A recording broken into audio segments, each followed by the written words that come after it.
What's going on YouTube? Welcome back to the video blog one more time, TheHoxtonTrend. Right gang, what I thought I'll do this session is have a look at two particular jackets. Now the jackets I want to look at today is the North Face Nuptse 1992 jacket and also the Stone Island Crinkle Reps NY down jacket. Now I've already done a review on the down jacket already, but I wanted to kind of compare it with the North Face because if you remember when I done the review on this jacket I wasn't overly impressed with this Stone Island piece, if I'm to be honest. I did have a garment dyed Crinkle Reps NY down jacket in the past in blue, and I don't know man, I felt like the quality was a little bit better than this one here. I couldn't really figure out what it was. This jacket just felt really light, and I don't know, like the down wasn't, maybe there wasn't enough down in there, or it just didn't feel puffy, I don't know. But this jacket was quite expensive. It was retailing at £595, and now obviously I got the North Face Nuptse jacket which retails at less than half the price of that jacket at £250. So what I thought would be interesting is to kind of have a look and see how these two jackets compare in terms of quality and overall value. Now obviously Stone Island is more of a premium item, whereas the North Face is, yes, it's still premium, but it's not really like a high-end premium item like the Stone Island. But nevertheless, does that mean that because this jacket is more expensive and meant to be more of a premium jacket that the North Face is as good? Who knows man. So this is what this review is about. Let's get into it. Let's crack on with the review, yeah?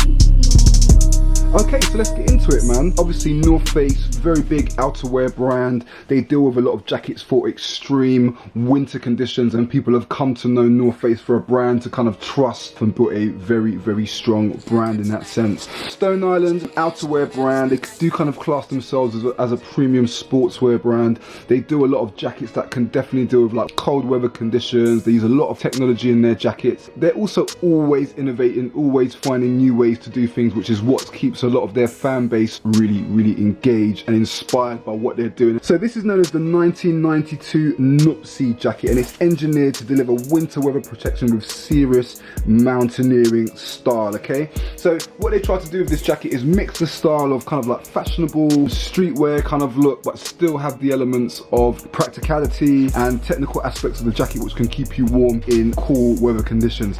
Now this jacket is quite light. It doesn't weigh very much. When you put it on it feels ridiculously light, but what I did notice about when I was wearing this jacket just the other day is how warm this jacket really was. It really is very warm indeed. Basically this Nuptse jacket is a bit of an iconic piece. Now this colorway is known as the Mac and Cheese, which I thought was a really cool name. I don't know if that's the official name, but I saw that online and I really did like it.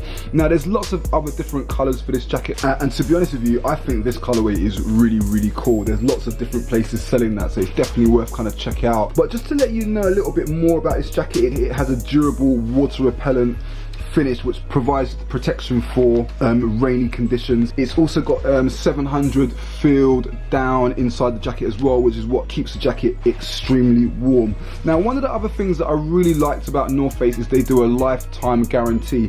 That means if there's any issues with the jacket which is brought on by the jacket itself, not due to wear and tear, that North Face will actually look at the jacket and possibly could replace it if it's found that there is a fault. Now Stone Island on the other hand, it doesn't come with any lifetime guarantee like that. It does come with down insulation within the jacket, which I have mentioned on the last review. I was also talking about how the jacket is not fully water repellent. Now the funny thing is I did go onto the Stone Island website and I did find some information about it, and to be honest with you, I thought it was a bit funny how they said it. It says here that the resin coating of its inner face makes it wind resistant and mildly water resistant. So when they say mildly water resistant, it basically means that if it started to rain a bit too much, the water will just get inside this jacket. And to be honest with you, I didn't think that was too great, man. For £600, I thought it was a lot of money for what this piece is. And again, you know, the puffiness of this jacket. I mean, look at that. I can just, you know, kind of feel my hands together on that side, man. I don't know, I wasn't impressed. Whereas on the other hand, if I put this together, I can really feel the puff in between this, man, which is a lot better. When I put this jacket on, it kind of really puffs out, which is what a winter jacket like this, for me, a kind of puffer jacket like this, what it should really be. It should be a bit puffy and a bit kind of bomber stylish, which is what I really like. You know, they're using YKK zips, so they're using the same zips that Stone Island are using, so there's no difference there. It's there, so it's the same thing. Both jackets have lower pockets on the side, which you can see right here. The Stone Island does have an extra pocket to the chest, so you can store some things on the upper left side of the jacket, and there also is a inner pocket here which you can store your phone and stuff like that as well. Looking at them both at first glance, the Stone Island's got a really nice striking colour. I love the way that it mixes with the black finishing on the YKK zips throughout the jacket. And I do like this kind of detail that goes throughout the beat there, which is quite nice. But again, for £595, I think it's not worth the money on that one specifically. Whereas the Nuptse now, I think the design is really cool on this. The only issue that I kind of had, and I know this is a thing with kind of these kind of sports winter jackets, is they've got these quick release Velcro system that they have on the cuff there. What I noticed is that when you kind of cuff it up, you've got this kind of overlay here, which to be honest with you, I didn't think looked really nice. I know it's meant to be for people that use this jacket in kind of like winter conditions. This is meant to be something that's a bit more practical and easy for them to kind of move and take on and off and adjust. I get that. But since it's also meant to be a fashion piece as well, I don't know, I just kind of wish they had more consideration and maybe use normal studs on there or something. I don't know. But that's probably the only issue I had, to be honest with you, really. It does have pull cords at the bottom of the jacket, but to be honest with you, I feel like when you do the pull cords up, it doesn't feel as good, okay? Jacket is very puffy. I love the detail throughout. You've got North Face on the back of the jacket there, which you can see, and you've also got a nice little patch on the arm with the North Face on it as well. Again, for £595, I think this one was just a little bit more expensive than what I would have liked, or I would have liked to have seen a bit more puff on there. Maybe use more down, I don't know, but just make the jacket seem a little bit more sturdy than what it is. Now, in saying that, both jackets are really light.